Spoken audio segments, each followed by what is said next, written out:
So here I was in Europe, the final leg of the trip. I only had about 2,000 miles to go before I got home as I entered Bulgaria. And although things seemed to be getting more and more normal, there were still things I'd see each day that would intrigue me. The one thing that I was starting to realise though was that in Europe my budget just wasn't stretching as far as it would elsewhere. And that was why for the first time I had to start rough camping. First time in 6 months.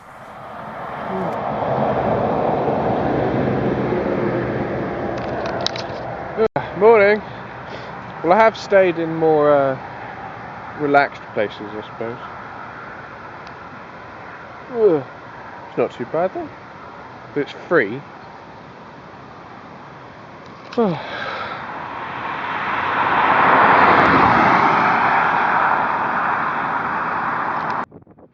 Now this car is nothing by Indian standards, but it did still make me laugh.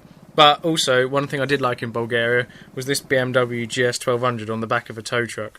Anyway, enough about that. This is Danny, who runs a bike shop in Bulgaria. I called in just to see if he had maybe a chain for the bike, and what followed was beyond amazing. He started cooking me food, which as we all know, is a winner in Ed March's eyes. That's the ticket.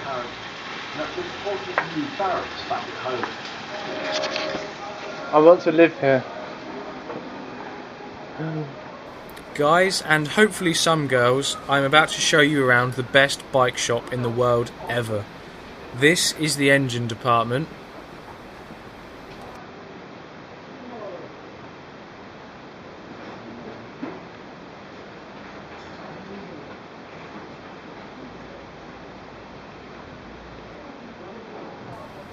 This is the wheels and tyre department.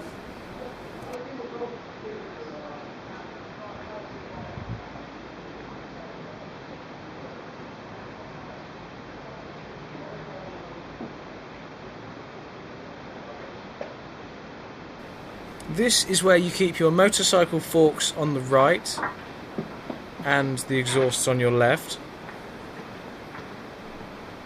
This is the fairings department, which is ridiculous.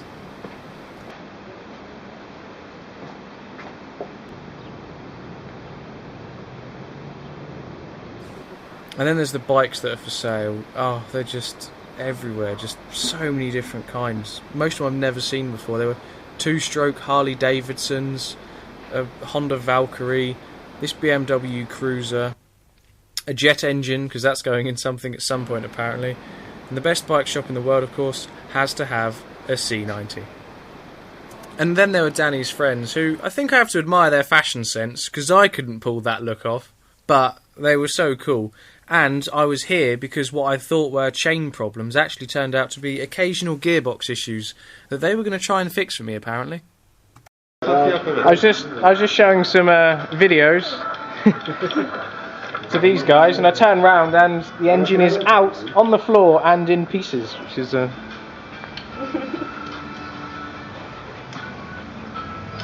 is the engine? So yeah, just turned round and it was, where's the engine gone? And oh, it's there. That's the proper way to do it. Iron motor. Now when I went there I thought the chain was just occasionally jumping because it was stretched, but these guys discovered that it was the gears that weren't fully meshing, so they got the engine out, split the crankcase, and were welding and regrinding the gears to make them the correct shape again.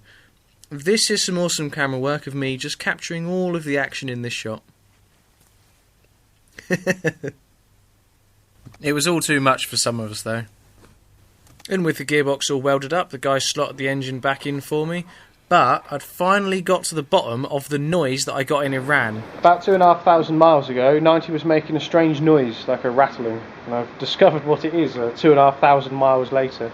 It's the cam chain tensioner that looks something like this. Should actually have a rubber bung on the end that looks something like that. And because it doesn't have it... Ooh. Ah, razor blade, cool, thank you. And because it didn't have it, it's been slapping away inside the engine and has done that. So in true Ed March style, we have found a... Later on, this would turn out to be a very stupid idea, but for the moment I was content with welding up engine components. The plan is to turn it into the rubber that's supposed to go into the end.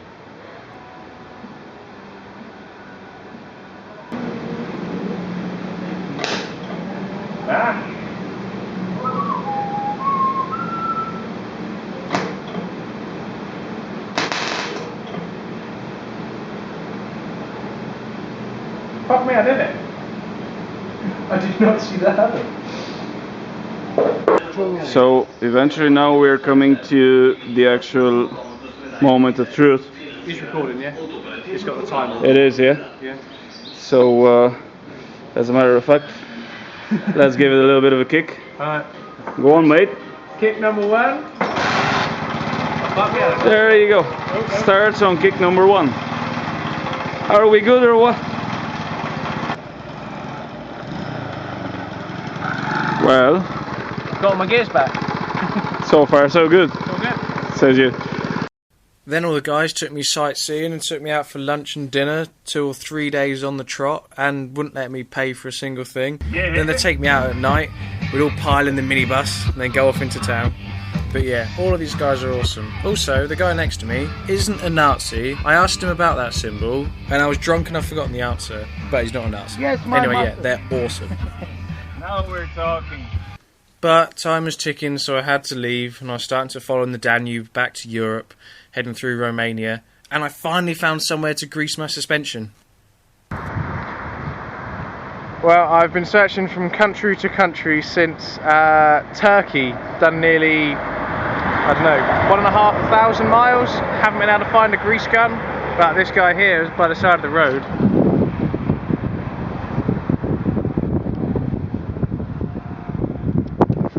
He's got one, so I think he's going to grease my nipples. Earlier on I mentioned about how putting a piece of foot peg inside your engine is a bad idea, and I discovered why after riding 700 miles to meet my friend Richard in Vienna in Austria. And here is the issue. This should be round with cogs like this, and it's flat. And it doesn't turn at all. It's fecked. But the thing that's slightly more worrying is that gear, which you see is flat and doesn't turn, that is what drives the oil pump. So for, we'll guess 800 miles, it hasn't had an oil pump. So no oil's been circulating around the engine, doing 45 mile an hour along the motorway. Uphill at times. Uphill time, yeah. So she's allowed to make a bit of noise, I think. But, yeah, I don't know many engines don't run without an oil pump. And I was worried about my oil pressure switch. So it was engine out. Blow in a hole.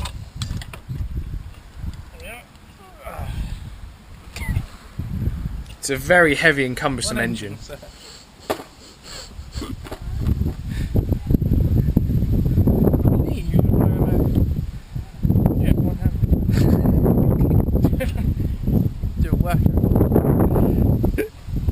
And this is what happens to the engine internals.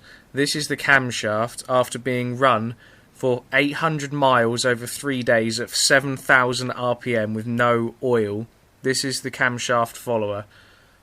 This is how dry the inside of the engine is. That's the valve as I took the head off. It's bone dry. But she still ran. And this was the jammed sprocket that's supposed to turn the oil pump that's had no teeth on it. So we did the sensible thing and we got somebody to weld some more teeth on it, and they came up with this, which is actually a good effort. So we put it all back together, removed the foot peg that I put in there that had jammed the whole thing in the first place, and hopefully we were off.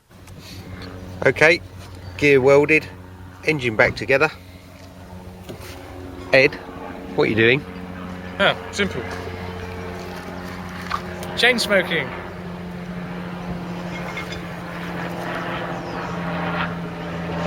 Fire in the hole. How long does it take to refit an engine? Back one's level. There's a rather bizarre amount of ants that have all just come out of this chassis. Right, finished. Yep. Petrol. No, I was just seeing if it's got compression still.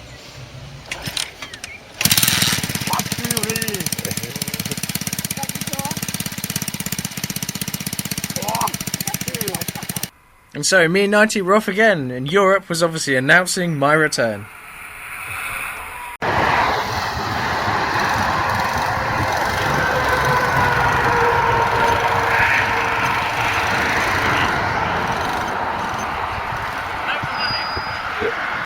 And then it was another 600 miles to the north of Germany, with oil circulating round the engine. Or as it turned out, not. Because this time she ate all the teeth. The engine got so hot through lack of oil that the cylinder head changed colour. It went from silver to gold. That was doing 7,000 RPM again. And she never ever stopped. I just don't understand her. This is C90 race preparation. Before riding around the Nurburgring, be sure to remove all teeth from your oil pump to save weight and minimise drag as well. Now I know Jesus turned water into wine, but my C90 has managed to turn my sprocket into that, which is quite impressive, and this. And this, in case you can't tell, is actually powdered metal. That's all of the engine components that she's eaten, turned into a metal paste and just spewed all over the engine. But once again, she still ran full speed. And this guy here, Gerhard, took my bike. He's an absolute legend. He took it to a Honda garage where I got all new engine components. I got a new cam chain, all the sprockets, for under 90 quid. And he was a legend. This is me practicing without an engine. You can see how difficult it is to push one of these motorcycles.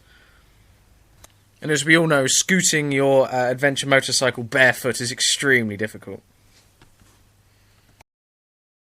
And just to give you an idea of how hungry she got, this is what she did to all her cam chain sprockets. And there's where the teeth should be, and that's what the teeth are now. And this is all the brand new Honda engine components, genuine parts, they're under 90 quid. But now I was back up and ready to race. I don't know if any of you have worked out where I am. That's right, I took 90 round the Nurburgring. I'm not going to lie, it was a bit scary, but it was definitely worth it. Just had my head against the clocks the entire way, screaming at her. It's me waving at the cameraman. This is my favourite photo. Round a corner, pegs on the floor, as far over as she'll go. This is my... And I got a time of 17 minutes and 41 seconds. And after doing my lap, I then had to ride directly to Calais through the night to get my ferry at 6 AM to head back to the UK. And that's basically the end of the trip. There's one more update to come, which is the UK update. During my ride through the UK, I did put the 90 on a dyno, so you could try and guess how much power she lost over the 7-month ride. And that includes the 1,500 miles in this trip with no oil pump. So, yeah, you could try and guess that one. And there's also details of my next trip, which has already been planned. So, yeah, stay tuned.